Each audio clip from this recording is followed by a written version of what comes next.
Intercontinental Investigations. Can I help you? And Mr. Wormsley's in the forensic laboratory at the moment. I'll have you put through. You're welcome. Wormsley. That's Scotland Yard.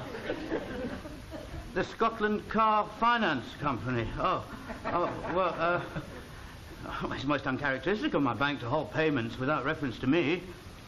No, my dear sir, two can play at that game. Yes, I've been meaning to talk to you about that car. It's a Slum on Wheels. The last name in the registration book's Henry Ford. No. Yes. Yes, naturally. Rest assured, sir, the cheque will be in the post tomorrow. Goodbye. Tell them.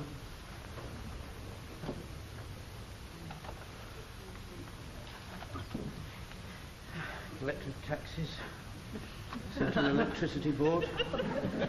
Ministry of Pensions and National Insurance. I'm not a member. National Association for the Aid of Lighthouse Keepers. You got a fat chance, you. Mr. Wormsley. Yes? Oh, Mr. Wormsley. He's on his way. Who? The landlord's agent. He's downstairs. Look, you'd better nip out the back way. No. Emergency's the bread and butter of my existence, Mr. Polanski.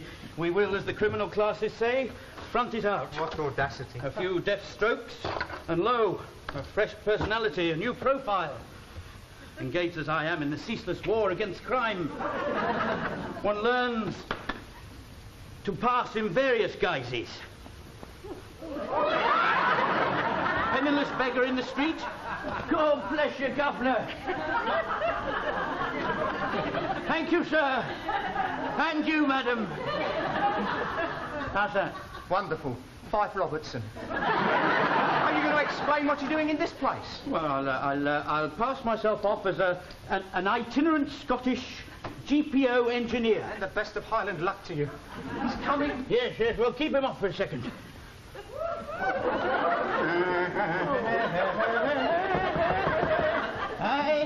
Hi. And a very good morning to you, sir. Good morning, Mr. Wormsley. Glad I managed to catch you. There's a little matter of several months' arrears. Now, well, I assure you, Mr. Cray, the matter is in the hands of my accountants. We've been on to your accountants. Really?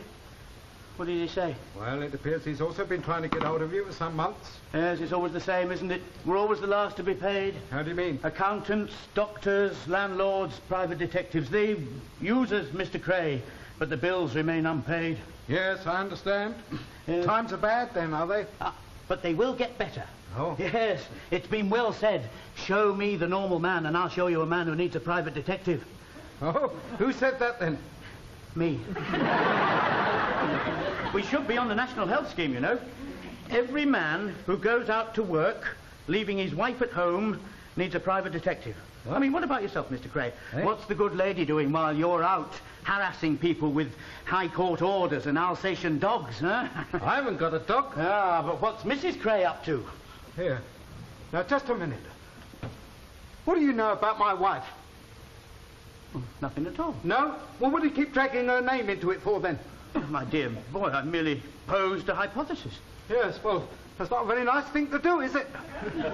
Well, it illustrates my point, doesn't it? You're not sure, are you? Oh, well. Well, he has been acting a bit funny lately. Do you know what she did the other night? She went out.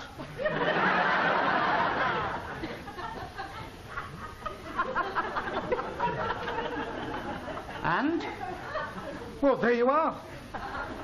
6:30, put a coat on, walked out the house. Come back 7 minutes past 9. That's a bit abnormal, isn't it? Well, I mean, not that I care. Not that I object. I mean, in a marriage, you're equal partners, aren't you? What do you think she's up to? Is this a deviation from a normal procedure? Oh, yes. I mean, not that she doesn't go out a bit. Frequently? Oh, yeah. She used to go and see her married sister in Wembley a bit. About 2 years ago, that'd be. A bit of a social butterfly. Oh, yes. Well, as I said, I mean, you've got to have a certain amount of give and take in a marriage, haven't you? But it was the other night that got me thinking. You've done that 3 times now, she has. What did she say? How do you mean? when you asked her where she'd been? Asked her? Well, I wouldn't ask her, would I? She knows who wears the trousers in our house. No, I'd just like to know what she's up to, that's all. Oh, I suppose you've handled dozens of cases like this, eh? Sounds more like a case for Monica Furlong. I'm more at home grappling with the mastermind behind some vast crime ring, you know. Yes, don't suppose there's a lot of excitement in this sort of thing with a man in your position. No. Let's not jump to hasty conclusions, though, Mr. Cray. I mean, if I can save your tottering marriage by a few discreet inquiries... How do you mean, save it? Well, isn't that your idea? No, I want to get shot of her. A millstone round my neck she is. I mean, she hasn't let me develop my full potential. You know, I mean, I don't want to spend the rest of my life collecting rents. I'd like to be a property owner myself. Get a couple of little furnished rooms. Let them off. That's how Charles Claw started, you know. I don't think all that much of the plan to rebuild Piccadilly, do you? As a matter of fact, I've worked out quite a good little plan for it myself, you know. But she won't let me submit it.